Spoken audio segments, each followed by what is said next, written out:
The void above Macragge was never truly silent. Even in the emptiness beyond the world's pale atmosphere, the distant echoes of warships and orbital platforms hummed like the heartbeat of a slumbering titan. Yet on that night, if such a word could be used for the endless dark, something unnatural stirred, a vibration that no auspex could chart, no chartist's log could predict. The warp itself shivered, and the stars wept fire, swept fire. It began as a wound, jagged and weeping raw light, tearing through the fabric of reality. Astropaths across the segmentum screamed as their eyes bled, struck blind by visions of a warrior clad in armor that bore no sigils of the Imperium. The navigators aboard orbiting frigates convulsed, their third eyes seared shut by glimpses of an unknown figure stepping through the breach. Tech priests fell to their knees, reciting the canticles of abeyance as their augurs overloaded with sacred error codes. The warp rift was no mere storm. It was an arrival. From within the shimmering rent, a shape emerged. At first it was mistaken for an Astartes drop pod, a cylinder of light and armored mass. But as the tearing energies subsided, the truth took form. A lone figure, armored from head to toe, emerald plating dulled by the scorched edge of battlefields no one here had seen. The man descended without fire or thruster, as if carried upon the will of some hidden hand. His boots struck the dust of Macragge's polar wastes, and the ground quaked beneath him. The warrior stood tall, helmeted, faceless. His visor glowed faintly with gold fire, scanning, measuring, surviving, as if he had been born into this hell. Yet there were no chapter markings, no purity seals, no sigils of the Emperor or the Codex Astartes upon him. Only a number, 117. Across the snow-swept plains, the Ultramarines came in response. Thunderhawk engines roared overhead as squads descended, bolters leveled, the double-headed Aquila gleaming against the light of burning re-entry. Their sergeant, his armor painted in cobalt and trimmed in gold, barked orders through the vox. A form cordon, unknown presence at the breach point. The warp tiers with purpose, stand ready. They advanced in disciplined formation, ceramite boots crunching against frozen rock. The intruder did not raise a weapon, though across his armored back was slung a rifle that looked as if it could have been designed by the forges of Mars, yet alien, efficient, stripped of the incense and reliquaries that sanctified every imperial gun. Instead, the warrior slowly lifted his hand, palm out in a gesture of peace. The Ultramarines did not relax. "Identify yourself," thundered the sergeant, his vox-amplified voice echoing across the barren landscape. "State your chapter or be cleansed in the name of the Emperor." The warrior's voice was calm, resonant within his helmet. "I am John, Spartan Master Chief." The names meant nothing here. To the Ultramarines, they sounded as alien as the Eldar tongue or the blasphemous cant of heretics. The sergeant's visor flashed with targeting data. A blasphemy. There is no chapter by such a name. A ripple of tension ran through the formation. Fingers brushed bolter triggers. The smell of burning propellant from their readiness drills lingered faintly in the cold air. Chief remained motionless, his stance balanced, his mind calculating. He had awakened in countless war zones before. The hostility of armed men was not new to him, but the symbols they bore, the sheer scale of their armor, the thunderous sound of their bolters, all of it was unlike anything he had ever known. Yet the discipline in their movement was familiar. They too were warriors bred for war without end. "Scan him," the sergeant ordered.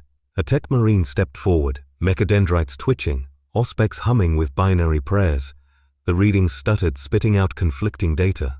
"He is human," the tech marine hissed through a vox fizz of irritation, "but augmented far beyond baseline. His armor does not register in any imperial pattern. Machine spirit absent, heresy perhaps. Or," his voice faltered, "or something older." Before more could be said, the ground itself screamed. The warp rift above, though closing, vomited forth its last bitter gift. A tide of shrieking demons, shriveled things of talon and warp flame birthed in mockery of flesh. They surged across the snow like living fire. The Ultramarines raised bolters, chanting litanies of hate. The sergeant roared to purge the unclean. The first bolter shells thundered into the night, explosive rounds detonating demons into clouds of blackened ichor. Warp light painted the battlefield in sickly hues. Chief moved before thought, instincts honed on reach and earth taking hold. His rifle was in his hands, the ancient weapon humming with kinetic fury. He fired, rounds streaking through demons with clinical precision, 3 bursts for 3 kills. No hesitation, no prayer, only action.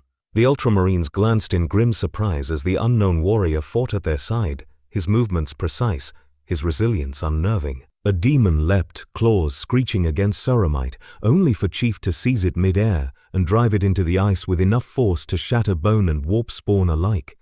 For a moment the line held, not as Ultramarines an outsider, but as warriors of mankind. The demons faltered, drawn back into the shrieking wound in reality as the rift sealed shut with a thunderous crack. The snowfield fell silent again, littered with steaming ichor and fragments of blackened crystal. The Ultramarines lowered their bolters, their expressions unreadable behind helms. The sergeant's voice broke the silence. You fight with purpose alone does not prove faith. Guilliman himself will decide your fate, stranger. Chief lowered his rifle, visor reflecting the pale stars of a galaxy not his own. His heart did not race. It never did. Race, it never did. Yet behind the calm, the Spartan knew this was not chance. He had been delivered into a world drowning in war and faith, and the test had only begun. Above, the heavens churned as if remembering the wound that had scarred them. Somewhere deep within the fortress cities of Macragge, astropaths whispered one phrase again and again, though none could explain why. The warrior beyond time has come, and yet the question burned in every soldier's mind. Was this warrior a savior sent by the Emperor's hand, or a heretic cast forth from the warp to bring ruin? The journey from the polar wastes to the fortress city of Magna Macragge Civitas was a passage both solemn and scrutinized.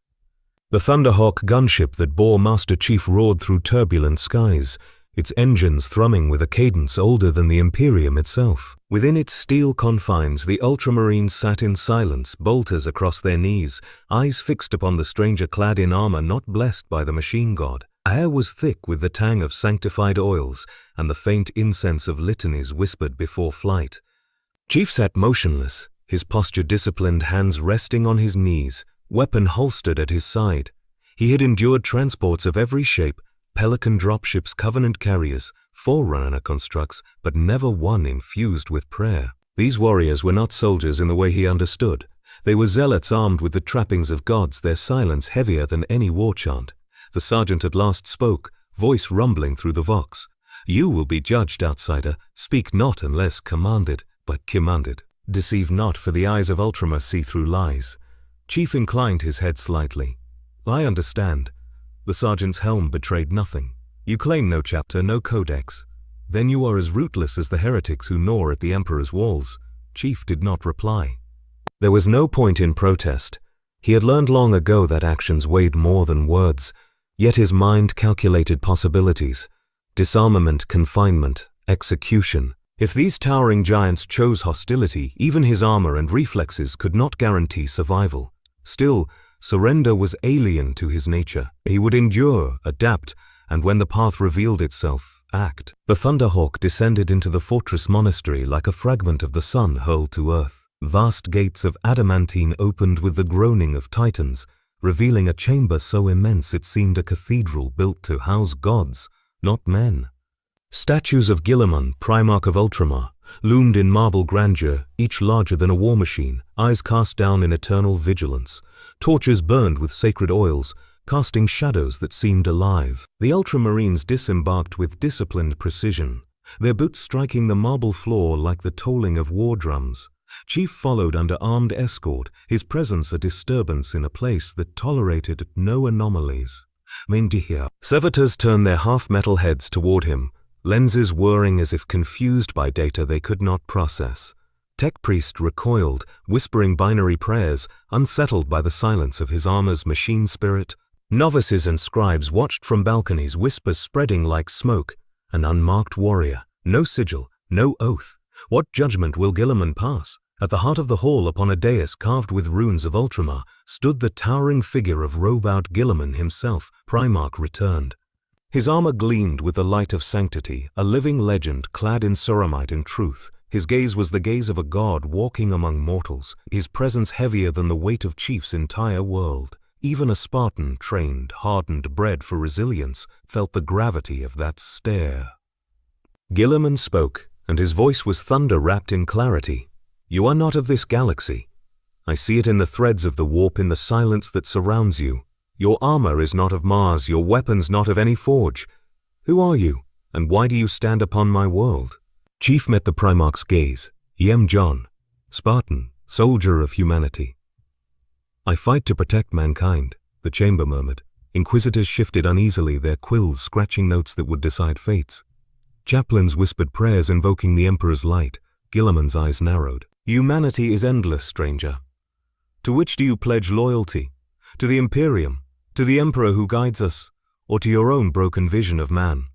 Chief's silence lingered. He could not speak falsehood, but truth was dangerous in a world ruled by faith. At last he said, I pledge to humanity itself. Wherever it stands against extinction, I will fight. A ripple of disapproval spread. A chaplain slammed his crozius against the floor. Heresy! There is no humanity without the Emperor.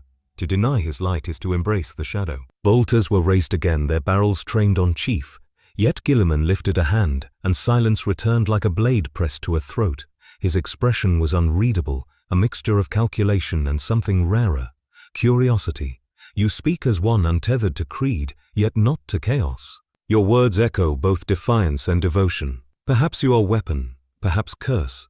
Guilliman descended from the dais, each step a quake upon the marble. He circled Chief like a predator testing an equal. I have seen many things in the long shadow of the galaxy, yet I have never seen you.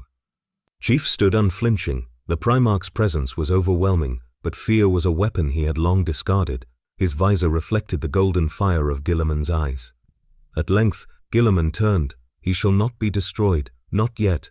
His fate shall be tested in battle. Let him stand beside Ultramar, and we will see if he serves as shield or dagger. The chamber erupted in debate, voices clashing like swords in the air. Inquisitors demanded confinement. Chaplains decried the stain of heresy. But the Primarch's word was iron. No decree could overrule it. Chief was led away to the armory, his every step under the weight of suspicion and awe. Servitors attempted to analyze his armor, their mechatronic whispers confused by systems they could not commune with. To them, it was soulless, efficient alien, bereft of the blessings of the Omnisire. They marked him as a machine-born heretic, yet none dared act while Guilliman's command shielded him. Alone for the first time since his arrival, Chief stood in the dim light of the chamber. The faint incense burned his senses, and the stone walls seemed to close in like a tomb. Yet within his helmet, his breath was steady, his resolve unbroken. He replayed the Primarch's words in his mind, shield or dagger. Already he felt the weight of judgment pressing in, a trial by a civilization that worshipped war as faith. He had entered a galaxy where survival was entwined not merely with strength, but with obedience to codes and gods he did not serve. The question hung heavy in the silence, as sharp as any blade. Could a soldier without a codex endure among those who lived and died by it? The chamber of council within the fortress of Hera was lit not by simple flame, but by the artificial brilliance of hololithic projectors that cast the Emperor's double-headed eagle in radiant gold across the high vaulted ceiling. Saints sculpted in marble peered down from alcoves, eyes blind yet judging, as if the very stones demanded loyalty. Here, at the heart of Ultramar, Robout Guilliman sat upon his throne of command, a seat not of luxury but of function. A warlord's dais surrounded by generals, chaplains and inquisitors. At the center of the gathering stood Master Chief. His presence was an anomaly that none could ignore. His armor gleamed faintly under the chamber's light, its smooth, pragmatic design standing in stark contrast to the ornate embellishments of the Adeptus Astartes. No purity seals adorned it, no sacred inscriptions traced its form. To the Ultramarines it was a silence in a cathedral of endless hymns. Guilliman's eyes bore into him with a weight that transcended flesh. The Primarch's gaze was more than human, it was the scrutiny of a demigod forged in the Emperor's own design.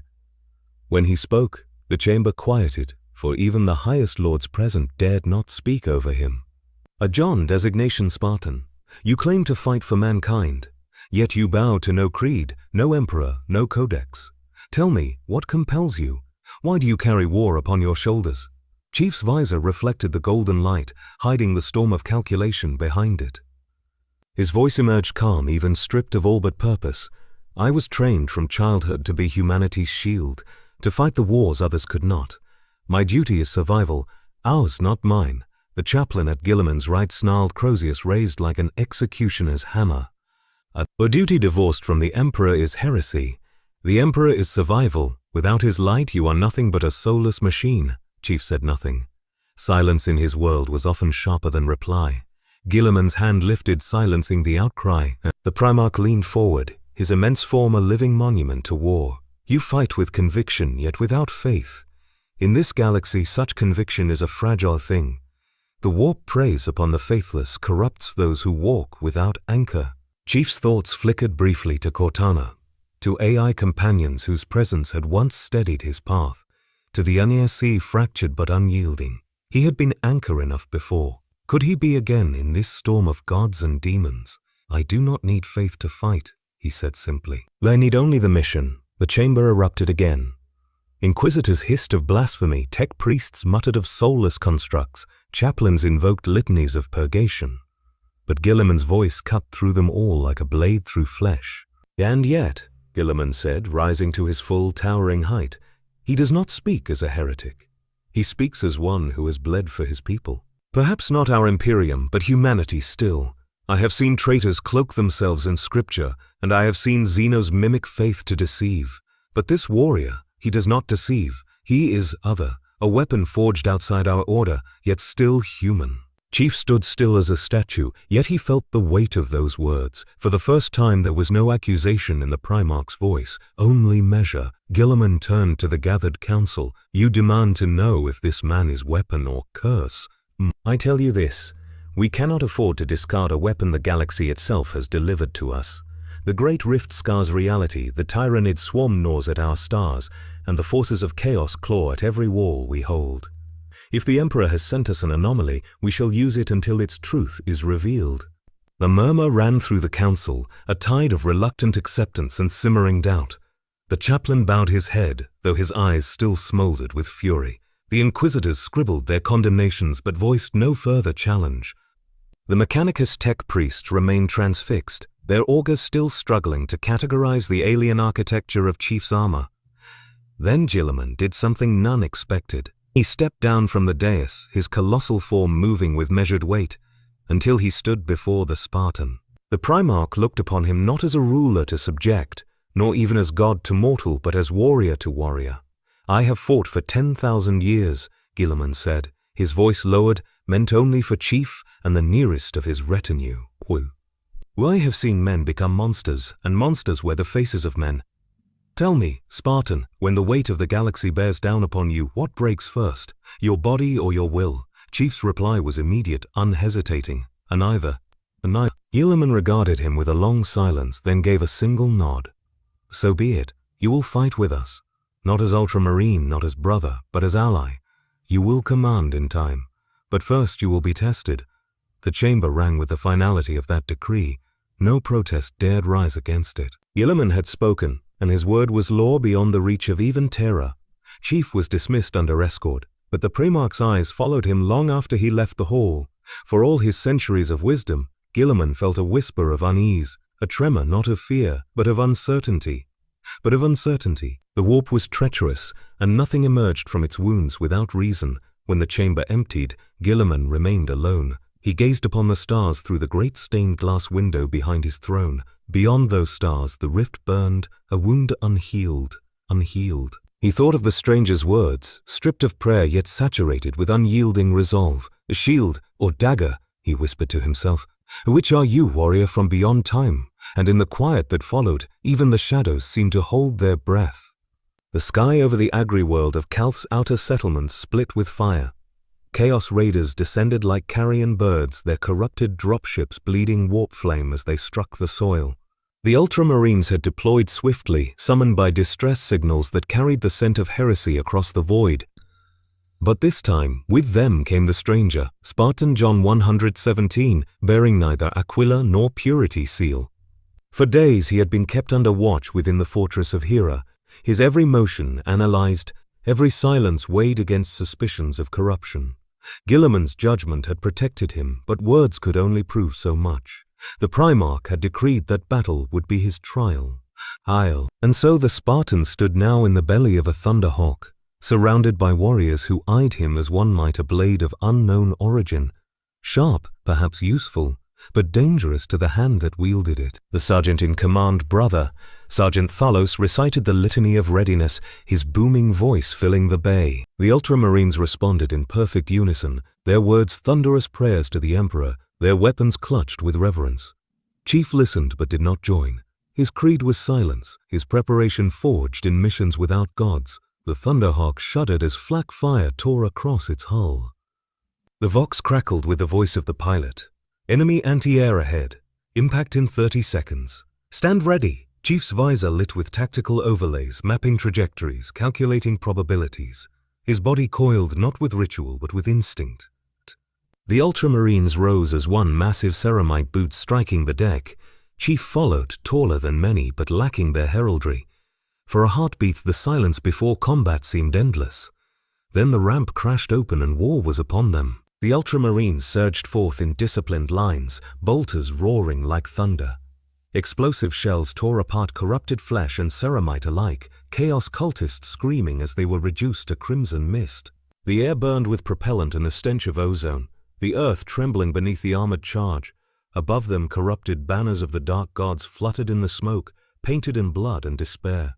Chief landed heavy into the mud, rifle raised, movements fluid where others were ritual.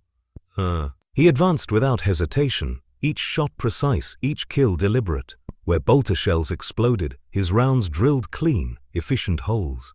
A cultist rushed with a serrated blade, howling praises to his ruinous god, only to fall with his skull caved in by the Spartan's armored fist. Brother Sergeant Thalos saw, and though his lips muttered litanies, a flicker of surprise touched his eyes. The stranger fought as though war was breath, but the raiders were not mere mortals. Soon from the smoking wrecks strode warriors clad in baroque armor, their forms swollen by corruption, their helms twisted mockeries of the Astartes they once were. Chaos Space Marines raised bolters etched with demonic sigils, firing streams of death into the lines of Ultramar. The air screamed with a roar of traitor war cries. "Hold the line," Thalos bellowed. The Ultramarines advanced shield by shield, firing in perfect volleys. Chief, though, did not wait for command. He broke forward, charging into the hail of fire. His shield absorbed the first impact, warning lights flaring across his visor. He shifted, rolling low beneath a burst of tracer rounds, and fired a volley into the chest of a Chaos Marine. The corrupted warrior staggered, snarling through Vox-distorted blasphemy, until Chief closed the distance and drove the butt of his rifle into its helm with crushing force. The traitor fell, its helm split, its blood black and steaming. Chief turned without pause, already targeting the next. His movements were alien to the Ultramarines, swift, unbound by Codex doctrine, unburdened by prayer. Yet his ferocity carried the weight of centuries of battle distilled into one man. "Abigilaman," a battle brother muttered, watching the stranger carve through traitors like a storm given form. The field became chaos incarnate. Demons erupted from warp rents, shrieking things of claw and fire. The Ultramarines tightened their formations, chanting hymns of hate, their voices a wall against the psychic storm. Chief found himself surrounded, 3 demons circling, their claws dripping warp ichor. He did not chant, did not fear. He moved. One swipe met empty air as he rolled aside, driving a combat knife deep into the throat of another. The demon shrieked, unraveling into nothingness. The second lunged, only to meet the bark of rifle fire point blank, its body dissolving into ash. The third leapt from behind, too fast for mortal reflexes, yet Chief turned, shield raised, absorbing the impact and slamming the creature into the earth until its form dispersed in warp fire. Battle turned. With renewed ferocity, the Ultramarines pressed the Chaos forces back, their bolters speaking with righteous fire.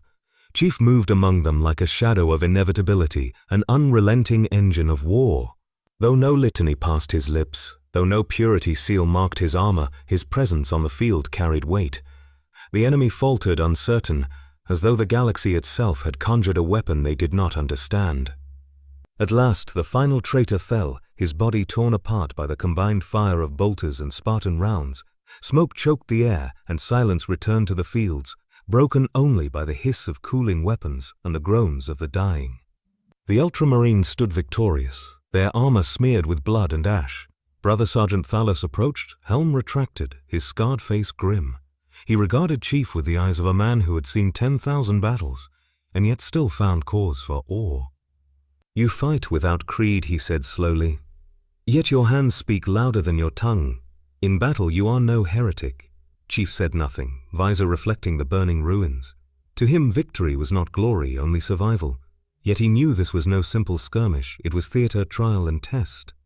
And he had passed, for now. High above, unseen by mortal eyes, Guilliman watched the feeds from orbit. His expression was unreadable, his thoughts veiled. He had unleashed the stranger upon the field, and the stranger had endured. Yet the question clawed at his mind like the warp itself. Was this man a weapon sent by fate or by something darker still? The war had ended on Calth's fields, but the echoes lingered. In the hours after battle, silence fell not as peace but as an omen. Fires smoldered in the distance, casting smoke into the heavens like unholy incense.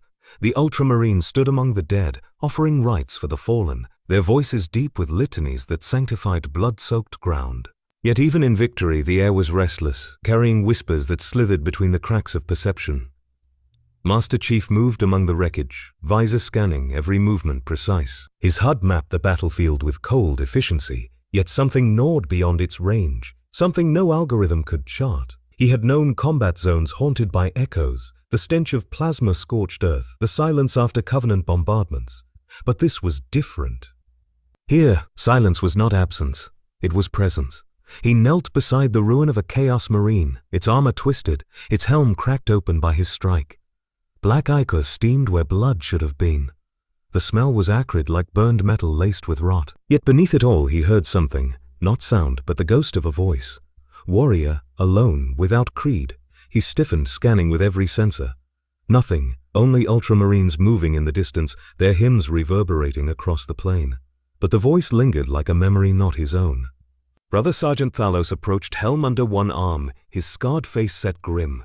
The field is ours, stranger, but victory in Ultramar is never without cost. Chief rose, towering, his armor gleaming with smoke and dust. A something remains, he said. His voice was steady, but his mind calculated probabilities. The voice had not been hallucination. Spartans were engineered against such weakness. It had been intrusion. Thalos narrowed his eyes. The warp bleeds into all who walk near its touch. Even Ultramarines are not immune to its whispers. But if it claws at you, one who has no faith to shield him, then perhaps Guilliman is wrong to trust you. Chief did not respond. He had no scripture to wield, no prayers to silence doubt. His life had always been mission, never creed. Yet for the first time, the lack of faith was not neutrality. It was vulnerability. That night, they encamped among the ruins of a captured stronghold. The fortress's walls were scarred by chaos iconography, demonic glyphs carved deep into stone. Chaplains labored to burn the markings away with fire and prayer, their voices rising in liturgical fury. Chief watched from the periphery, his visor analyzing the sigils as data, not curses.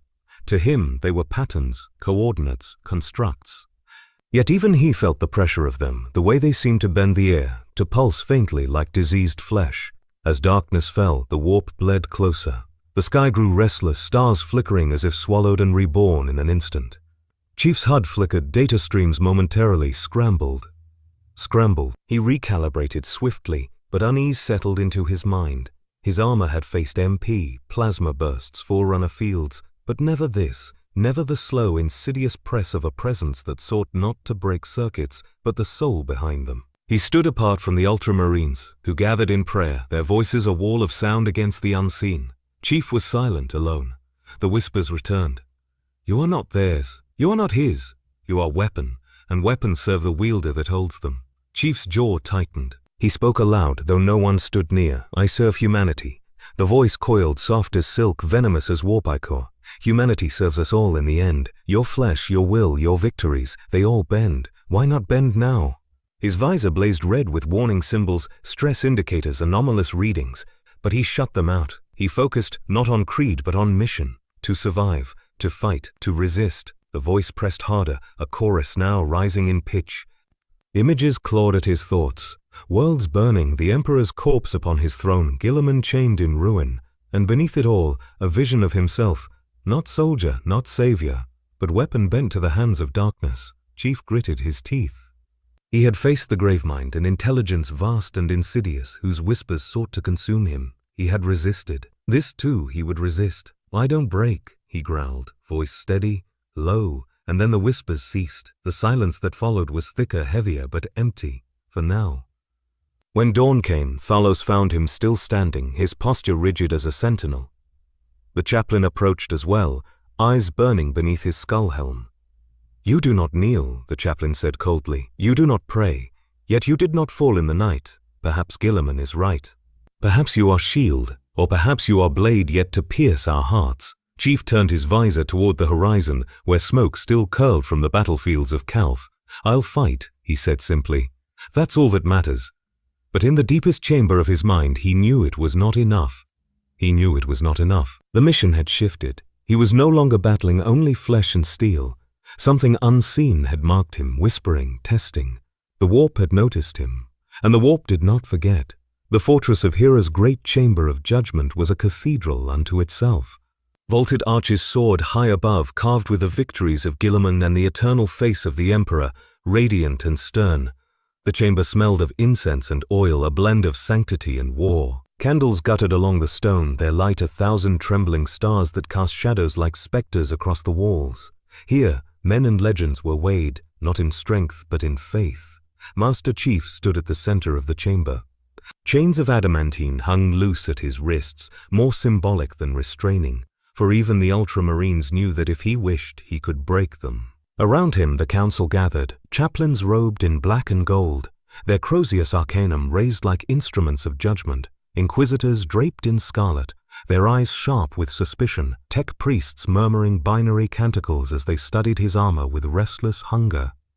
At the head of them all sat Guilliman, massive and resplendent, his presence filling the hall like a second sun. His expression was grave, unreadable, but his eyes lingered on the Spartan with intent. The chaplain stepped forward, his skull-faced helm a symbol of death's certainty. This warrior claims to fight for humanity, yet denies the Emperor's light. His armor bears no seals, his weapons no blessing. He kneels not, he prays not, he prays not. How can he be human if he does not acknowledge the Emperor who is mankind's soul? A murmur of agreement echoed through the chamber.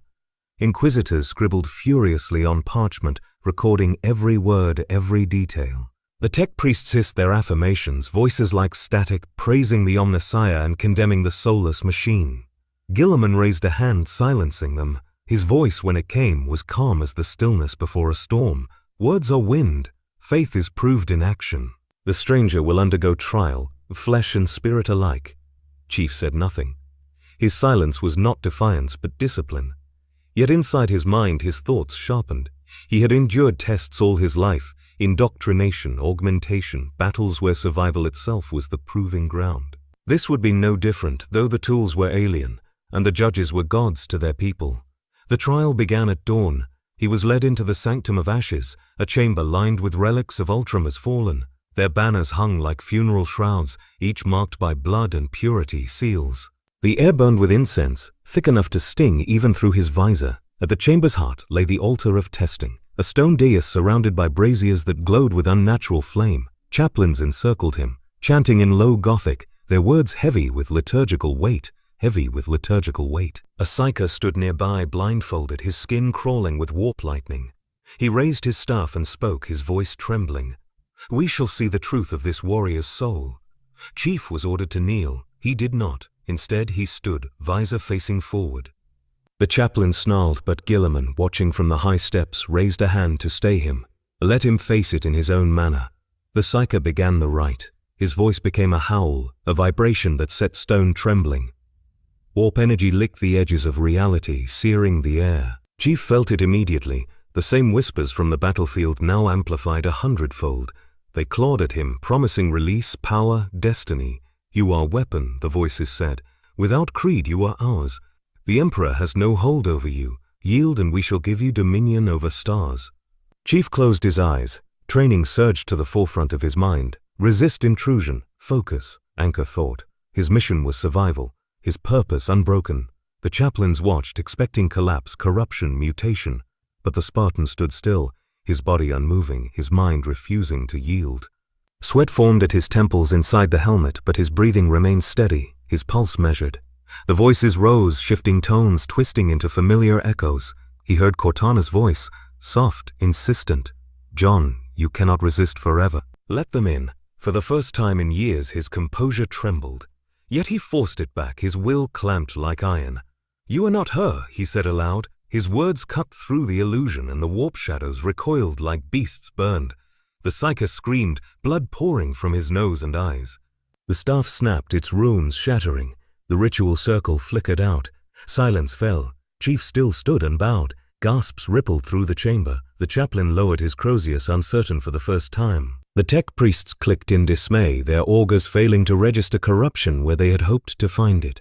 Even the inquisitors, sharp as razors, paused in their endless writing. Guilliman rose. His voice carried across the chamber like a storm. "You see? He does not kneel, yet he does not fall. He resists the warp without creed, without scripture. What does this say of him?" The chaplain answered, voice bitter, "That he is weapon only, an empty vessel. Even the warp cannot claim what has no soul." Guilliman's gaze was thoughtful. Or perhaps his soul is steel. Chief remained silent. He needed no validation, no insult. He had endured as he always had. But as he stood in that chamber, the truth pressed heavy upon him. The warp was not finished with him. This was not victory. This was warning.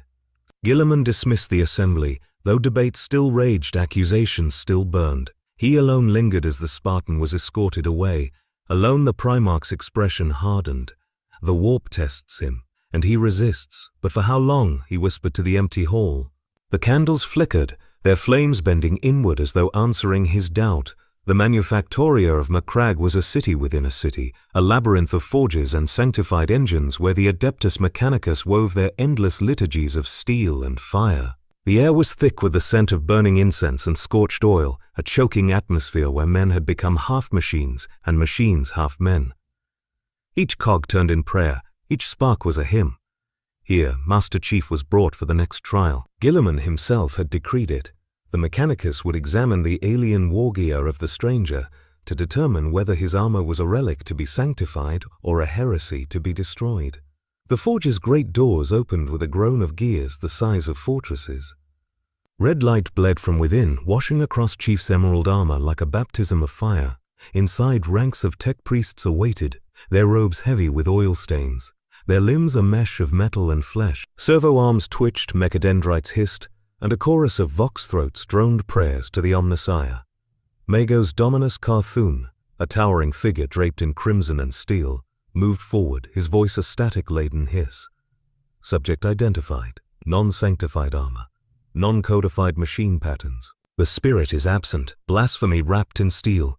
The Ultramarine escort tightened their grips on bolters, waiting for Guilliman's word, but the Primarch, present at the edge of the chamber, simply inclined his head.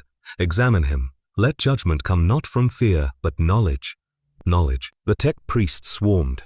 Their mechadendrites clattered against Chief's armor, scanners whirring, Auspex runes flickering with streams of unreadable data. Binary curses spilled from their lips as they failed to commune with what they called the spirit of the suit. No runes of the Omnissiah responded, no wards of Mars revealed themselves. To them it was silence, a void where prayer meant nothing. Impossible, Carthun rasped. Or no spirit, no code. It obeys but does not speak. This is not a machine, it is a mockery. It is a mockery. Chief remained motionless, his helmet facing forward, visor reflecting the forge fire. "It is a tool," he said evenly, "and nothing more." The Magos twitched violently, mechadendrites writhing as if in outrage. "Blasphemy. Tools are conduits for the divine. To deny the spirit is to deny the Omnissiah." One tech priest reached too far, attempting to pry at the armor's seals.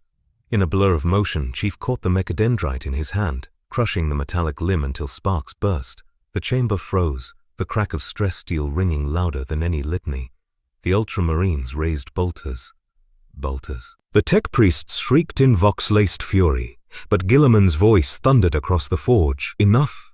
All obeyed. The Primarch stepped forward, his gaze locking on Chief.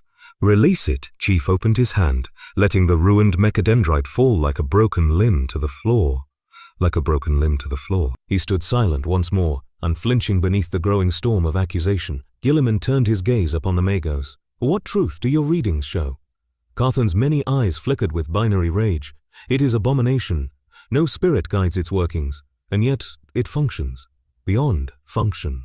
Beyond function. Efficiency without liturgy. Its systems exceed the patterns of Mars. This cannot be. Heresy wrapped in logic. And yet the Omnissiah teaches that knowledge is divine. Perhaps this is knowledge forbidden, or knowledge lost. Guilliman's jaw hardened. Or knowledge sent, the Migos hissed, circuits sparking, the dangerous, unpredictable. Without ritual, without chain, it cannot be trusted. Chief's voice broke the tension. Calm, steady, immovable. You do not need to trust the armor, trust me. The words fell heavy. They were not plea, but declaration. To him, the armor was extension, not soul. To the Mechanicus, it was heresy. But Guilliman heard more in them. He heard a man who defined himself not by tools or gods, but by the unyielding will behind them. The Primarch raised his hand again. He is no Mechanicus artifact. He is not of Mars. His armor will not bend to your prayers. But I tell you this. He has endured warp, battle, and judgment. He stands still. That is proof enough. The chaplain present snarled, Crozius crackling. Presius crackling. Proof of stubbornness, not sanctity. Without faith he cannot lead. Without creed he cannot stand among us. Guilliman's gaze was steel, and yet he stands. More than that, he resists where others would falter. Perhaps that is creed enough. The Magos recoiled but did not protest further. The council was dismissed, though mutters of heresy followed the Spartan steps like shadows. When the forge grew silent, Guilliman remained, his hand brushing the cold steel of the altar. He looked at Chief, still motionless, visor reflecting fire. Your armor frightens them, the Primarch said softly. And not because it is heresy, but because it is silence. Silence where they hear gods. Silence where they demand voices. Perhaps you are silence given form, John. Chief did not answer. Silence was answer enough. But in the depths of the forge the flames hissed higher as though mocking. And though the chamber emptied, Guilliman's mind turned again to the question that haunted him. Had the Emperor sent this warrior as salvation? Or had the warp delivered a weapon too perfect to trust? The alarm bells of Ultramar rang with a sound that was older than memory itself, a bronze roar carried by vox and thunder. From the cold void a splinter of the tyrannid hive fleet descended, blotting out stars with the endless wings of its living vessels. Bioships the size of cities crept forward like predators through the night, their carapaces glistening with slime, their weapons nothing less than organic nightmares designed to unmake entire worlds. On the plains of Espandor, where the soil was rich with Ultramar's lifeblood harvests, the ground quaked beneath the arrival of the Xenos.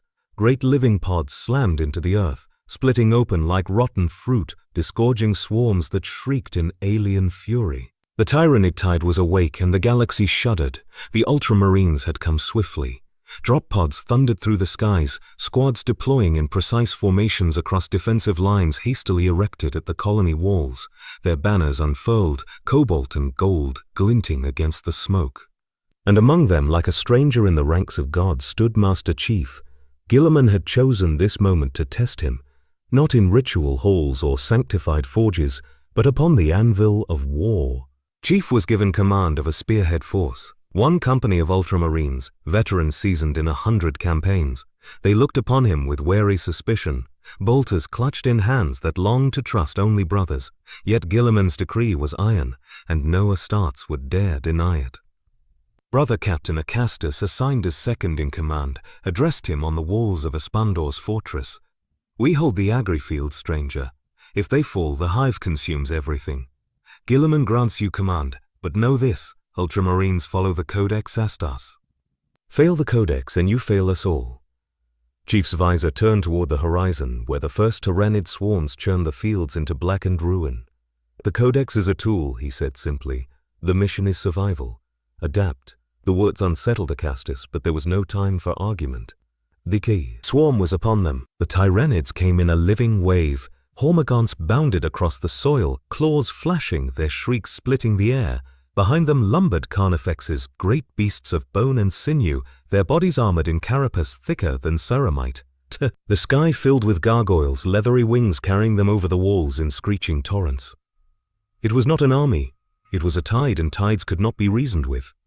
Open fire. Chief's command was thunder. Bolters roared, spitting explosive death into the oncoming horde. Heavy bolters tore swathes through the skittering masses. Lascannons lanced into the hides of beasts, turning them to molten ruin. The air grew thick with smoke, ichor and burning ozone. Yet for every creature that fell, 10 more seemed to crawl from the dark. Chief moved among the lines, rifle barking in rapid succession. Each shot was precise, clinical, a clean rhythm of death. He hurled grenades into swarms, tearing apart clusters before they reached the walls. His movements were different from the Ultramarines' disciplined volleys, fluid, adaptive like a predator among prey. Where the Codex demanded formation, he found angles. Where doctrine held firm, he bent with necessity. The Ultramarines watched, and though unease lingered, they followed. His tactics were unorthodox but effective. A Carnifex slammed into the wall, its claws tearing stone like parchment. Ultramarines rushed to intercept, but Chief was already there, leaping into its path. His energy shields flared as a claw struck, warning lights blinding his visor. Yet he pressed in close, climbing the beast's armored spine, driving grenades deep into its chitinous plates. He launched himself free as the Carnifex erupted in a geyser of burning ichor, collapsing into ruin.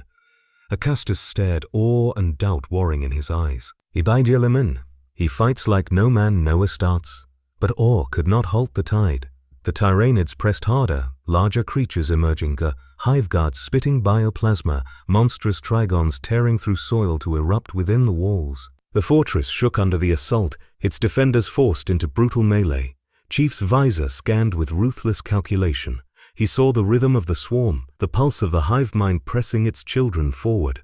He identified the synapse creatures, tall, brain-crested monstrosities directing the chaos with invisible command. Kill the synapse, and the swarm would falter. He rallied the nearest squad, to target the leaders, cut the head. The Ultramarines hesitated. Codex doctrine demanded holding the line. But the certainty in his voice, the proof in his actions, compelled obedience. They surged with him, breaking from formation to strike deep into the horde. Chief's rifle barked again and again, each round aimed at the towering synapse beasts. Explosions tore through the ranks. One synapse fell, its shriek echoing like thunder through the swarm. The smaller creatures faltered, their coordination faltering, their frenzy turning to chaos. The Ultramarines seized the opening, striking with renewed ferocity. Acastus bellowed oaths to the Emperor as he split a Tyranid warrior in two with his power sword. The line stabilized, the fortress held. Hours later, as the last of the swarm withdrew, dragged screaming into the distance by their hive ships, silence fell across Espandor's walls. The battlefield was a graveyard of ichor and bone, the soil drowned in alien ruin. The Ultramarines stood bloodied but unbroken, their banners still raised high. Chief descended the wall, armor streaked with gore, visor glowing faintly in the dim light. The Ultramarines turned to him, not with suspicion, but with the hard respect born only in battle. Acastus approached, helm tucked under his arm. His expression was grim, yet his words carried weight. You defy the Codex. You bend where we hold. And yet today bending saved us. Perhaps Guilliman is right. Perhaps you are no dagger. Chief said nothing, only scanning the horizon where the Tyranids retreated. He knew this was no victory, only reprieve. The swarm did not tire, did not surrender. It would return. Above, Guilliman watched from orbit, his eyes upon the stranger he had cast into command. The Primarch's heart was torn between pride and unease. The Spartan had led with precision, but not with creed. He had won, but not by the Emperor's book. In the silence of the void, Guilliman whispered to himself, adaptation or heresy. The stars gave no answer, only the endless hunger of the swarm beyond. The world of Talassar burned beneath the shadow of the Tyranid swarm. Once a jewel of Ultramar, its great bastions and fertile fields now groaned under the weight of endless Xenos assault. From orbit, the planet seemed diseased, swathes of green consumed by black tides, oceans choked with the chitinous corpses of the hive. What had taken centuries to build was being devoured in days. At the center of the storm stood Fortress Kelenar, last of Talassar's proud bastions. Its walls of adamantine and ceramite loomed over the shattered plains, banners of the Ultramarines whipping in the toxic wind. It was here that Guilliman had commanded the defense, and it was here that Master Chief was placed, not as observer, but as commander. For 3 days and nights the fortress had held. For 3 days and nights the Tyranids came on in endless tide. The walls shook with their weight, the sky was filled with the leathery wings of gargoyles, and the earth itself split open as Trigons and Molochs erupted from beneath. The defenders fought with the precision of the Codex Astartes, lines unbroken, volleys thunderous. Yet for every 100 slain, 1,000 more swarmed. The fortress stood not because the enemy faltered, but because Ultramarines did not yield. Chief walked the ramparts, visor scanning, his mind calculating. His armor was scarred, his shields often failing under the constant press, yet still he endured. Beside him marched brother Captain Acastus, his power sword crackling, his voice hoarse from 3 days of command. "But the Codex dictates the line must hold," Acastus growled, watching the swarm scale the walls. "We shall not break formation," Chief's reply was calm, even as the world shook. "The Codex doesn't account for extinction. Hold the line and the line will collapse, adapt or die." The words tasted like heresy to Acastus, but even he could not deny what he saw. The Tyranids were not an enemy of strategy, but of hunger. They did not root, did not retreat, did not fear. They consumed. And the Codex, though perfect in its order, was a book written by men, not by inevitability. When the next wave came, Chief made his choice. The ground before the fortress split wide, and out of the chasm rose a monstrous hierodule, its armored plates gleaming, its biocannons spitting plasma-hot acid. The walls trembled as its first volley struck, reducing an entire bastion tower to molten ruin. Ultramarines braced, bolters roaring, but the beast shrugged off their fire as though it were rain. "A fall back to second line," Acastus roared. But Chief did not fall back. He leapt from the wall into the fray, landing amidst the skittering swarms. The shock of his impact shattered the skulls of lesser gaunts, his rifle already raised. He sprinted toward the hierodule, weaving through volleys of bioplasma, his shields flaring and failing, only to recharge as he pressed forward. He was a single figure against the tide, yet he carved a path as though fate itself made way. "Hold the walls," Acastus barked, but his eyes betrayed awe. "By the Emperor, he's not retreating." Chief closed the distance, grenades primed, rifle barking. He scaled the hierodule's carapace like a hunter ascending prey. The beast screeched, swiping with claws the size of dreadnought blades, but he clung fast, driving explosives into the ridges of its spine. He leapt clear a heartbeat before the detonations tore through the creature, splitting it open in a fountain of burning ichor. The monster collapsed, its death scream echoing across the battlefield. The Tyranid swarm faltered, confused for the briefest instant. Chief seized the moment, voxing across all channels. A push now. Break them. The Ultramarines surged from the walls in counterattack. For a moment, doctrine bent, and the rigidity of the Codex gave way to adaptive fury. Chainswords tore, bolters barked at point-blank range, and the tide broke against a line no longer passive but predatory. The swarm reeled, thrown back by momentum it could not compute. Hours passed in the slaughter. By dawn, the field before Fortress Kellenar was carpeted in alien ruin. The swarm had not been destroyed. It never could, but it had been beaten back, its hunger blunted, its advance delayed. The fortress still stood. Chief returned to the walls, his armor dripping with ichor, his visor reflecting the fires below. The Ultramarines stared at him with something that was not quite reverence, not quite suspicion. They had seen him bend doctrine and live. They had seen him fight as one man against beasts meant to break armies. They could not deny his strength. Acastus approached, helm in the crook of his arm, his face worn with exhaustion. "You broke the Codex, Spartan, and yet today it saved us." Chief turned his visor upon him. "Books don't win wars. Soldiers do." The captain's jaw tightened, but he did not argue. His gaze drifted to the battlefield where the swarm regrouped in the distance, already preparing to strike again. "Your ways may win battles, stranger, but if they undermine the Codex, they may yet lose the war." Chief said nothing. He knew truth when he heard it. Adaptation was survival, but survival came with cost. The more the Ultramarines bent, the further they strayed from their sacred order, and each deviation seeded doubt. That night, as the fortress prepared for the next assault, Chief stood alone upon the wall. His HUD glowed faintly, mapping the endless swarm in the distance. Yet beyond the data, he heard them again, the whispers of the warp, threading between the Tyranid cries curling around his thoughts. "You bend their laws. You change their path. Soon you will break them." He clenched his fists, ignoring the voice. But deep within, the question festered like a wound. Was he saving the Imperium, or remaking it in his image? The fourth night of the siege brought no silence. The Tyranid swarm rested only in appearance, shifting and reforming in the distance like a tide awaiting the pull of the moon. The defenders of Fortress Kellenar took uneasy watch, bolters cleaned and reloaded, armor repaired with solemn rites. Chaplains whispered prayers over the battlements, their Croesus raised to ward away despair. Yet Master Chief stood apart, his visor glowing faintly in the dark. a lone figure against the immensity of war. It was then that the warp found him again. At first it came as a vibration through the air, a low hum beneath hearing felt rather than perceived. Then the whisper returned, no longer fragmented but clear and deliberate, coiling into his mind with the weight of command. You fight without creed, you resist without prayer. You are ours already, Spartan, for only the warp can shape a weapon such as you. Chief's fists tightened at his sides. His HUD flickered, runes scrambling before stabilizing. He had resisted manipulation before, from the Gravemind's whispers, from AI constructs bending toward tyranny. He would resist again. I serve humanity, he said aloud, his voice flat against the night. The warp laughed, a chorus of voices echoing across the battlements though no one else heard. Humanity serves us. Every soldier that dies in your wars feeds the warp. Spabufa. Every fear, every doubt, every act of slaughter births us anew. Even you, soldier of steel, are ours in time. Visions came unbidden. The sky above Talasar split, not by tyrannid bioships, but by demonic fire. Cities burned, not from hunger, but from chaos banners unfurled. Guilliman, chained, bleeding Icar instead of blood.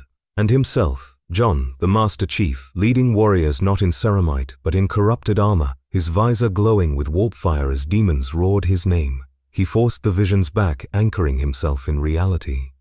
The fortress wall beneath his boots, the smell of incense, the sound of Ultramarines chanting below. Discipline overrode intrusion, yet the whispers pressed harder. Why resist? They do not trust you. They chain you, test you, doubt you. We would give you more. Power without chains, faith without God, Ga. Hutus, dominion without codex. The thought lodged deeper than he wanted to admit. He remembered the judgment of chaplains, the suspicion of inquisitors, the disdain of tech priests. Even the Ultramarines, whom he had saved, whispered of heresy behind their prayers.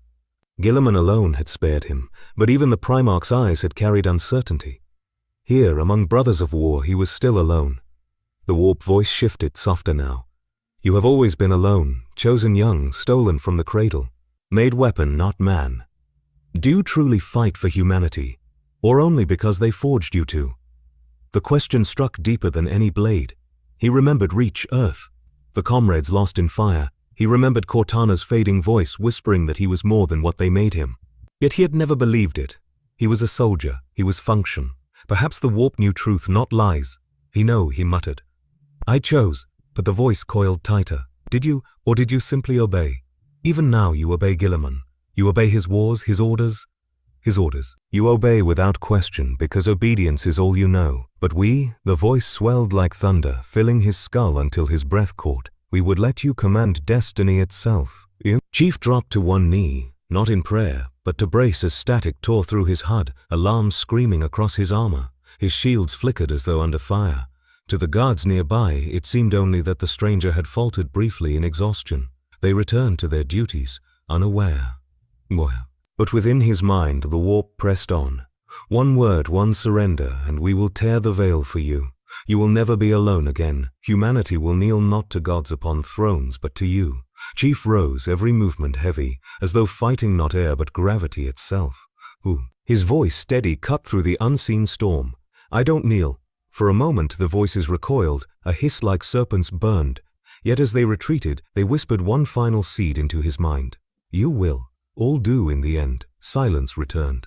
The night was once more filled only with the distant screeches of tyrannids and the chant of chaplains, but Chief stood still long after, visor reflecting the fires on the horizon. His hands trembled slightly before he stilled them. He had resisted, but resistance left cracks. At dawn, Guilliman came to the battlements. The Primarch's eyes fell on the Spartan, silent, rigid, visor turned toward the swarm.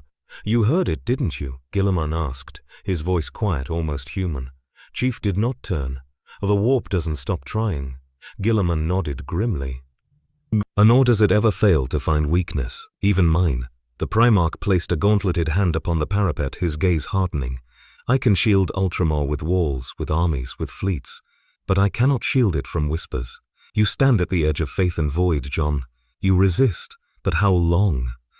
Chief finally turned, visor gleaming gold in the rising sun. As long as I have to. Guilliman studied him for a long moment, then gave the faintest nod. Yet when he departed, his thoughts were troubled. For though the stranger resisted, the warp did not need victory today.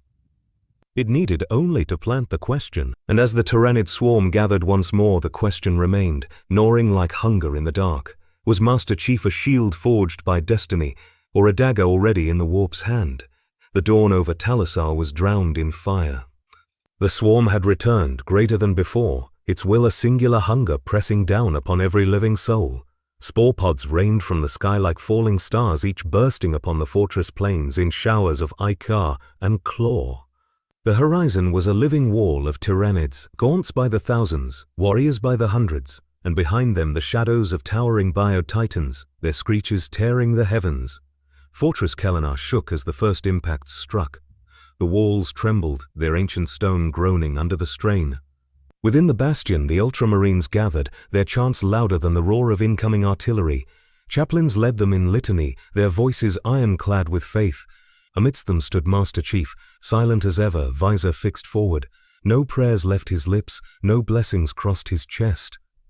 And yet when the gates thundered open, he moved with them, not as stranger, but as brother-at-arms. Brother Captain Acastus addressed the company, voice booming across the Vox. Brothers, the Codex is our law, the Emperor our shield. Today we bleed not for Talisar alone, but for Ultramar, for all mankind. The Ultramarines roared their assent, the fortress trembling with their defiance. Chief did not roar. He only loaded his rifle, chambered a round, and stepped into the fire. The Tyrannid struck in a tide. Claws scraped ceramite, talons pierced flesh, and acid burned through stone. Bolters thundered in reply, explosive shells detonating in gory bursts. Chainsword screamed, tearing through alien chitin. The walls became rivers of blood, blue and black and ichor alike. Chief moved in the thick of it, not above nor apart. His rifle sang with precision, each shot striking true, felling synapse creatures and warriors alike. Where the line faltered, he filled the breach. Where brothers fell, he carried them to cover before turning back into the storm. Acastus saw him fight, silent, relentless, unyielding, and something shifted within the captain's eyes. The stranger was no longer anomaly. In the press of blood and fire, he was brother. The battle raged for hours. At the gates, a Tragon Prime erupted from beneath, its massive coils tearing stone as if it were parchment. Its screech split the air, silencing even the chants of the chaplains. Marines rushed, but the beast crushed them beneath its bulk. Chief was there before it could breach further. He hurled himself onto its back, driving knife and grenade into its armored ridges. The Tragon writhed, slamming itself against the walls, trying to dislodge him. His shields flared, alarms blaring, but he held fast. With brutal efficiency, he jammed a grenade deep into the creature's throat and leapt free as its head erupted in a geyser of black ichor. The beast collapsed, shaking the earth. The Ultramarines cheered, their chants rising louder. Acastus raised his sword, roaring across the Vox. A stand with the stranger, stand with the shield that does not break. For a heartbeat, suspicion gave way to unity. Chief found himself not alone, but surrounded by warriors who moved with him, covered him, fought beside him. They bled together, and in blood they found brotherhood. Yet the swarm pressed on. The hive mind would not relent. From the skies descended harpies, their screeches heralding storms of bioplasma. From the rear marched monstrous tervigans, birthing gaunts with each step, vomiting soldiers into the field. The fortress groaned under the strain, its walls pocked with burning craters, its bastions half collapsed. Chief stood with Acastus at the highest parapet, their armor scorched, their weapons red with gore.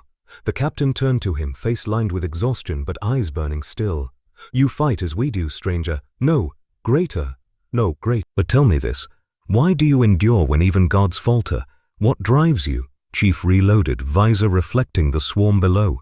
His answer was simple. "Because humanity needs me to." Acastus stared at him, then nodded slowly. "Then today we stand together, in creed or not, you are brother here." The final wave came with the fury of an avalanche. A Hierophant bio-titan loomed in the distance, its monstrous frame blotting the smoke, its biocannons unleashing devastation with every step. The ground split, the walls cracked, and despair clawed at even the Ultramarines' faith. Guilliman himself descended upon the field, his armor a beacon of gold and cobalt, his sword the Emperor's will made flesh. He waded into the swarm like a god of war, each stroke felling dozens, his voice rallying the faltering. And at his side, unbidden yet unyielding, Master Chief fought. Together, Primarch and Spartan stood shoulder to shoulder, their blows striking in harmony. The sight was seared into every eye upon the wall. Gilliman, son of the Emperor, and the stranger from beyond time carving through the tyrannid tide as one. By nightfall the swarm broke. Not destroyed, never destroyed, but thrown back once more, its hunger delayed. The walls of Kellenar still stood, scarred but unfallen. The defenders were bloodied but not broken. In the aftermath, as the dead were honored and the wounded tended, Acastus approached Chief once more. He extended his gauntleted hand, bloodied but steady. "A brother," he said simply. Chief clasped the hand. No words, none were needed. Gilliman watched from afar, his expression unreadable. He saw the bond forming, forged in blood and fire, between the stranger and his sons. It was a bond he had not expected, and one that filled him with both pride and unease. For unity was strength, but unity with an outsider was also change. As night fell over Talassar, the fortress burned with pyres, the smoke rising like prayers. Chief stood among the Ultramarines, no longer alone, but part of the Brotherhood. Yet even as he stood, visor fixed upon the horizon, the whispers of the warp returned, faint but certain. "They call you brother, but brothers can be broken." The victory fires of Talassar still smoldered when the Inquisition descended. Black ships cut through the void like executioners' blades, their hulls adorned with the sigil of the Holy Ordos. They docked at Macragge with silent menace, their presence as heavy as a death sentence. Word spread swiftly among the Ultramarines. This was no routine inspection. The Inquisition had come for judgment. Master Chief was summoned to the Hall of Verdict, a chamber even darker and colder than the forge or the sanctums of faith. Here the air itself seemed thin, as though fearful of being found guilty. The walls bore no banners, no symbols of Ultramar. Only the inquisitorial seal loomed over the dais, a reminder that even Primarchs were not beyond suspicion. Gilliman sat in silence at the council's edge, his presence towering but restrained, for even he had agreed to the tribunal. Across from him roved inquisitors gathered like carrion birds, their eyes sharp with suspicion, their quills scratching accusations before words were even spoken. At the chamber's center stood Master Chief, unshackled, but surrounded by the weight of 100 eyes. The first inquisitor spoke, her voice like a blade drawn in judgment. "This one claims no chapter, bears no codex. His armor is alien to Mars, his weapons unsanctified. Ifis. He resists the warp not by faith but by will alone. Tell us, Robout Gilliman, how is this not heresy?" The Primarch's jaw tightened. Because he is human, because he fights for humanity." Another inquisitor spat, slamming a fist against the table. "And so do traitors until the moment they turn." Chaos whispers to him, and he does not answer with prayer. He answers with silence. That silence is corruption. That silence is the echo of heresy. The chaplain present growled agreement, his crozius glowing faintly in the gloom. Without faith there is no shield, only a void waiting to be filled by darkness. Chief stood motionless. His visor reflected the chamber's light, unreadable. He had been in trials before, not of faith but of war, where commanders judged soldiers by statistics and probability. This was different. This was theater dressed as judgment, and its outcome would not hinge on truth but belief. Gilliman rose, his voice cutting through the chamber. "You accuse without proof. He has fought with us. He has bled beside us. He has saved my sons from certain annihilation. Would you damn a man for silence when his actions speak louder than the litanies of hypocrites?" Murmurs erupted. The inquisitors did not falter. One rose, her face shadowed beneath her hood. "He bends doctrine. He commands your sons outside the codex. Already whispers spread through the ranks that the stranger's ways save more than the codex allows. Today it is adaptation, tomorrow it is defiance, and then rebellion, How long until Ultramar bends not to you but to him?" The words cut deep. Even Gilliman's eyes flickered with unease, though his face remained stone. For he had seen it, the way his sons looked upon the stranger with respect, the way Acastus called him brother. Unity, yes, but unity unmoored from creed. Dangerous unity. The chaplain stepped forward, his voice like thunder. "The Ordo speaks truth. Already brothers doubt. Already they wonder if the codex is chains, not salvation. And at the heart of their doubt stands." Chief finally spoke, his voice calm, steady, but heavy as stone. "I never asked for your faith. I never asked for your creed. I asked only to fight. If that is heresy, then I am guilty." Gasps rippled through the chamber. The inquisitors leaned forward, pens scratching furiously. The chaplain's eyes burned like coals. Gilliman's jaw clenched, his massive fists tightening at his sides. The lead inquisitor's lips curved in grim satisfaction. Then the verdict is clear. By his own words, he is heretic. A useful one, perhaps, but heretic still. The order recommends immediate execution before corruption spreads further. The chamber erupted in shouts, some in support, some in fury. The Ultramarines present bristled, their loyalty torn between codex and comrade. Acastus, bloodied from the siege, broke protocol to step forward, his voice breaking with rage. "You cannot condemn him. He stood with us. He fought where even the codex faltered. Without him, Talisar would already be ash." The inquisitors hissed, demanding his silence. But Guilliman raised his hand and the hall stilled. The Primarch's voice was iron. "You dare demand the death of one who has done nothing but defend mankind. You dare demand it in my halls, beneath my eyes." The inquisitors stood firm. "We dare because we are the Emperor's eyes where yours may fail. You see a warrior, may fail, you see a warrior. We see a blade forged by unknown hands, pointed already at the Imperium's throat." Guilliman's eyes burned, but he did not strike. His voice, when it came, was cold as void ice. "Then hear this. He will not die. Not by your decree, not while I still draw breath. If he must be tested further, it will be in war, not in chains. If he must be judged, it will be by deeds, not doctrine." The inquisitors recoiled, furious but bound by the reality before them. Guilliman's word was law in Ultramar, though even law bent beneath the Ordo's watch. The tribunal ended in uproar, but the seed had been planted. Chief walked from the chamber alive, but suspicion followed him like a second shadow. The whispers spread faster than any tyrannid tide. Heretic, weapon, brother, savior. Which, among the Ultramarines, loyalty divided. Among the Inquisition, verdict was already written, and among the whispers of the warp, laughter echoed. For whether savior or heretic, the stranger was breaking the Imperium already, if not with blade, then with doubt. The halls of the fortress of Hera thundered with debate. The Inquisition had left Macragge in fury, their verdicts unfinished but their threats sharp. Chaplains muttered litanies of suspicion, tech priests hissed their binary condemnations, and even some captains whispered unease.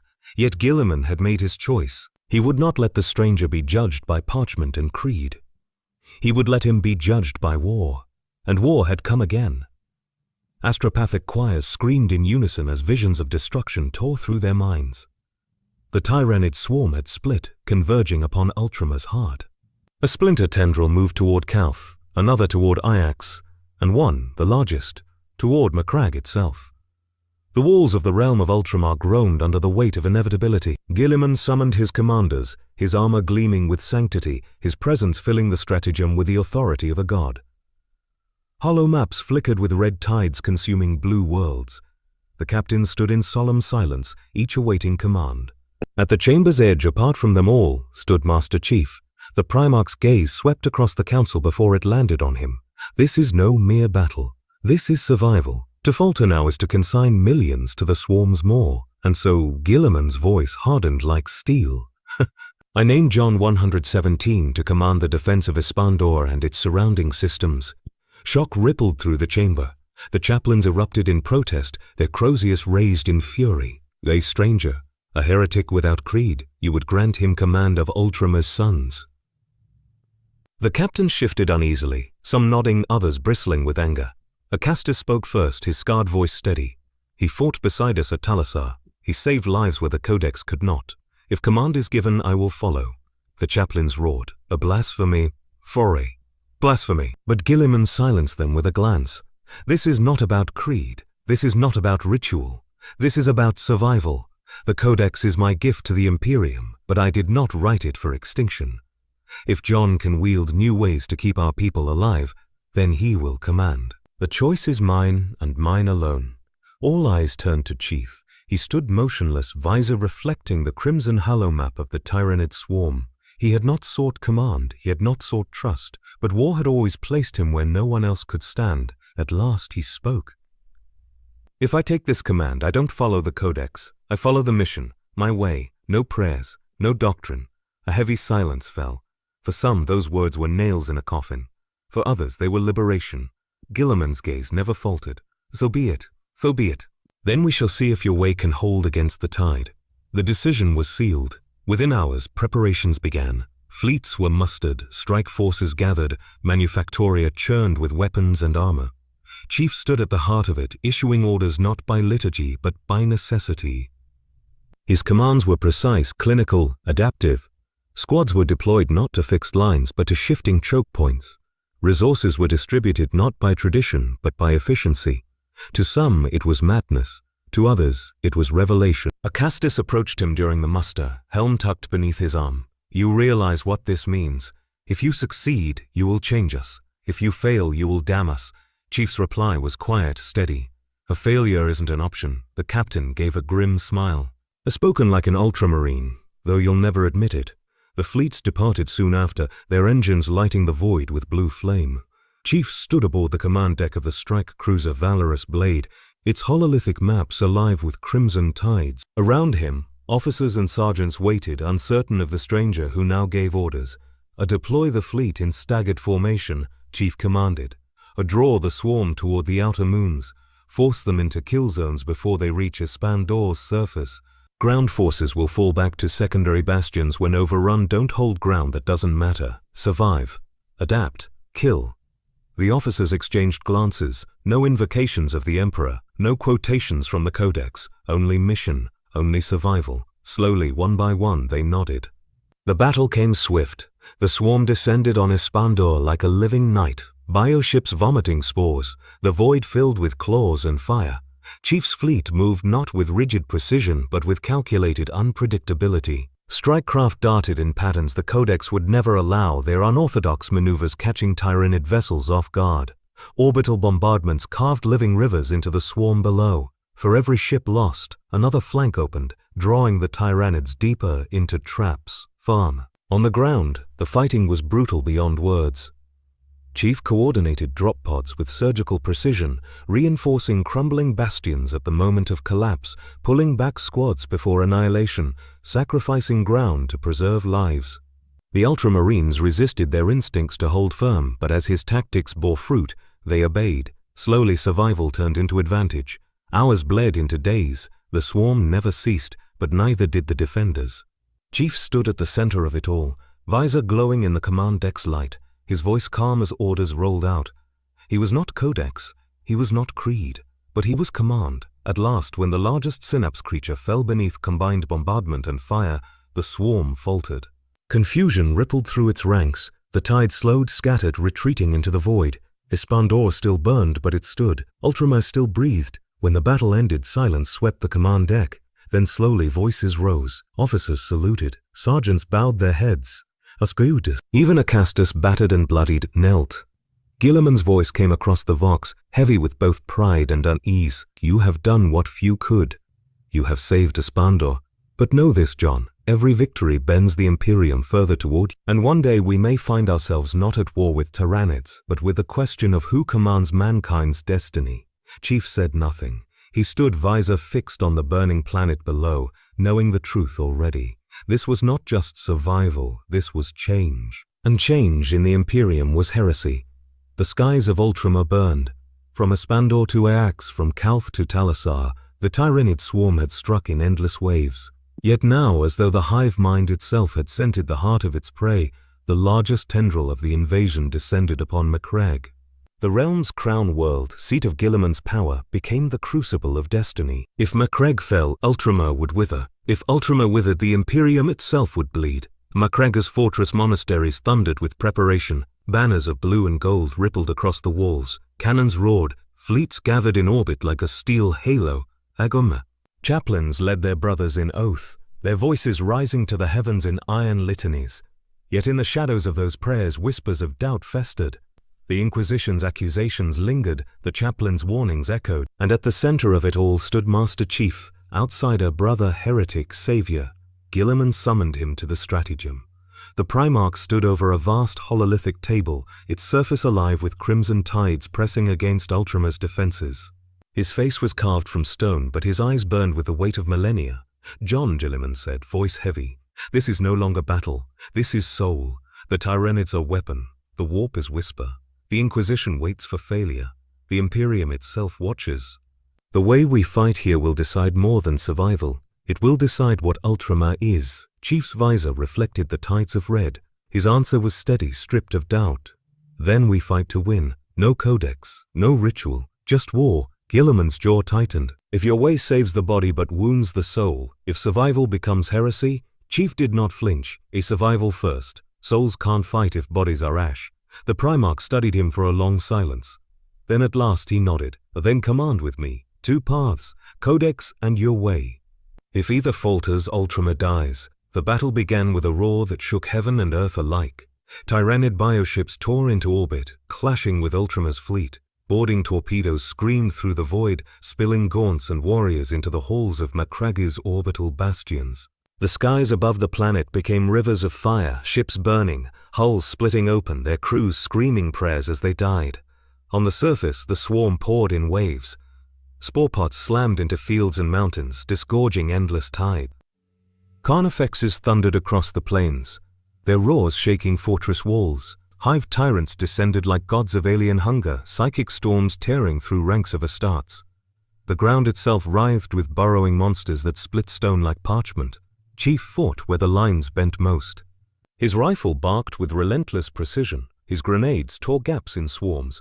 His body became a blur of motion in the chaos. He coordinated drop pods mid-descent, redirected artillery on the fly, moved squads in patterns the Codex never conceived. Where doctrine demanded hold, he ordered retreat and counterstrike.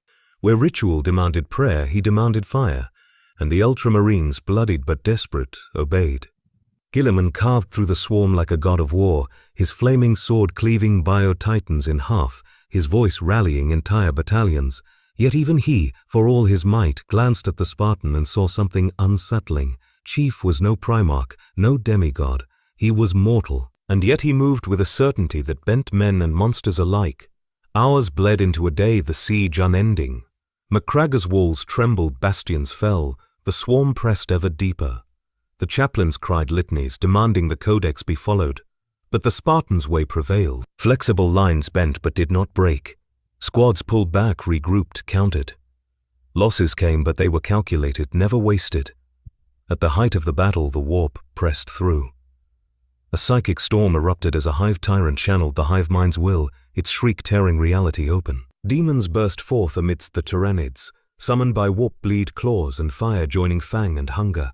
For the first time, Chaos and Xenos fought together in shared slaughter. The defenders faltered, faith cracked. The chaplains shouted prayers, but voices quaked with doubt. It was then that Chief stepped into the breach. He faced the hive tyrant and its demonic kin without hesitation. His shields flared, failing, recharging, failing again. His visor blazed with warning runes. Yet he pressed forward, grenades primed, rifle steady. He cut down demons as he had gaunts, crushed claws in his hands, drove his knife into alien flesh. He leapt onto the hive tyrant's back, driving explosives deep before hurling himself clear. The monster's death was a cataclysm, its corpse collapsing in ruin, tearing half the demons back into the warp. For a moment, silence fell across the battlefield. The Ultramarines roared, their faith reignited, their fear banished by the sight of survival incarnate. They rallied behind Guilliman and the Spartan both, their chants now a strange union of creed and will. The swarm recoiled. The demons faded, the lines held. By nightfall, Macragge still stood. The swarm withdrew into the void, its hunger blunted, its synapse broken. The fields were oceans of corpses, mountains of ichor and ceramite. The air stank of death, prayer, and smoke. Chief stood on the walls, visor fixed on the dark horizon. Around him, Ultramarines clasped his shoulder, calling him brother without hesitation. Even chaplains, though silent, did not deny what they had seen. Guilliman approached, his face grave. He looked at Chief not as outsider, but as equal. Yet his words were heavy with truth. You saved Ultramar, but you did it your way. Not Codex, not creed, not creed. Already my sons look to you as they do to me. Already whispers rise that perhaps the stranger's way is better. You have won the battle, John. But in winning you have placed Ultramar's soul upon the anvil, and I fear the hammer is already falling. Chief gave no reply. He looked only to the horizon, where the swarm waited eternal patient. He had won survival, but Guilliman was right. Survival had changed everything. The question was no longer whether the Imperium would endure. The question was what kind of Imperium would rise from the fire. The fields of Macragge smoldered with the carcasses of 1,000 battles. Tyranid corpses sprawled in mountains of ichor, demonic remnants burned to ash. Ultramarines stood in silence among their dead. The air was thick with incense and smoke. prayers rising like black banners into the night sky. The swarm had been broken, at least for now. The Imperium had endured another day. But victory was never only about survival. Victory in the Imperium was always about meaning. In the aftermath, the fortress bells tolled, summoning warriors and chaplains, inquisitors and captains to the Hall of Edict. Guilliman had called council, his decree final. It was not strategy now, it was judgment. The stranger who had commanded Ultramar's sons, who had fought beside the Primarch himself, who had bent doctrine and defied creed, his fate could no longer be postponed. The hall was silent as Chief entered. His emerald armor was scarred, streaked with ichor, his visor glowing faintly in the candlelight. He carried no weapon, yet every man there knew he was weapon enough. Guilliman rose from the dais, his presence vast, his armor burning gold. A brother's. Today we stand not only in the shadow of battle, but in the shadow of change. This warrior from beyond time has fought beside us. He has saved Ultramar when doctrine faltered. But the question remains, is he shield or dagger? Savior or dagger? Savior or heretic? The chaplains thundered, their croziers raised. He bends the codex, he denies the Emperor's creed. If his ways spread, Ultramar's soul fractures. He must be purged. The inquisitors hissed in assent, their parchments thick with accusations. Already faith wavers. Already whispers speak his name not with suspicion but reverence. That reverence is rebellion. Yet others spoke too. Captain Acastus, bloodied but unbowed, stepped forward. I was there when he saved Talassa, when he slew the Hiragul with his own hand, when he broke the swarm at Ispandor. We call him brother not for creed but for deeds. If this is heresy, then I embrace it. The chamber erupted in shouts, voices clashing like steel. Guilliman raised his hand and silence fell again, his eyes heavy with millennia, fixed on the Spartan. John, Guilliman said, you came from beyond, unbound by our laws, untouched by our gods. You fought without faith, yet you endured the warp. You commanded my sons and they obeyed. You saved Ultramar, yet in saving you have sown doubt. So I ask you now before them all, what are you? The hall held its breath. Chief stood unmoving, his visor reflecting the banners of Ultramar, the candles, the faces twisted with suspicion and hope. His voice when it came was steady as iron. I am soldier. Nothing more. I fight so that humanity survives. Not for creed, not for glory, not for gods, only survival. The words fell like stone into water, rippling across the chamber. To some they were heresy, to others truth. To Guilliman they were both. The Primarch's gaze darkened. He turned, looking over his council, his warriors, his realm. At last his voice came, thunderous as judgment, thunderous as judgment. Then let it be known, John 117 shall not be purged. He shall not be chained. He shall be remembered, not as Ultramarine, not as heretic, but as weapon. A weapon forged beyond time, wielded until fate decides his end. The chaplains seethed, the inquisitors recoiled. But none dared defy Guilliman's decree. The council ended with silence, but that silence was heavier than any battle cry. Chief left the hall, the judgment ringing in his ears. He had survived, but survival had a price. In the days that followed, the pyres of Macragge burned, the dead honored with hymns and fire. Ultramar rebuilt, its people whispering of the stranger who had stood with their sons. Some called him savior, some called him curse, but all remembered. On the ramparts, Chief stood alone, visor fixed on the horizon. He knew the Tyrannids would return. The warp would whisper again. The Inquisition would not forget. His presence was no longer anomaly. It was fraction. He had given Ultramar survival, but in survival he had given them a choice. Follow the Codex as creed, or follow survival itself. Behind him Guilliman approached. The Primarch's shadow stretched across the wall, vast as a Titan. He stood beside the Spartan, gazing into the night. You have changed them, Guilliman said quietly. Imi sons, my people. They see you and wonder if faith is chain, not shield. I do not know if this is blessing or curse. Chief did not turn. The change was always coming. You can't fight forever the same way. Guilliman's eyes narrowed at the horizon. Perhaps. But the Imperium does not survive by change. It survives by endurance. You are not endurance, you are disruption, and disruption in time destroys. Chief's reply was calm, without hesitation. Or it saves. For a long silence neither spoke. The wind howled across the pyres, carrying ash into the stars. Finally Guilliman turned to leave. His last words were low, almost to himself. A shield or dagger, time will decide. Chief remained, visor glowing faintly in the dark, alone as he had always been. Yet not forgotten, never forgotten, never forgotten. His story was already becoming legend, already spreading in whispers across Ultramar and beyond. To some, he was the warrior beyond time. To others, the heretic who taught adaptation.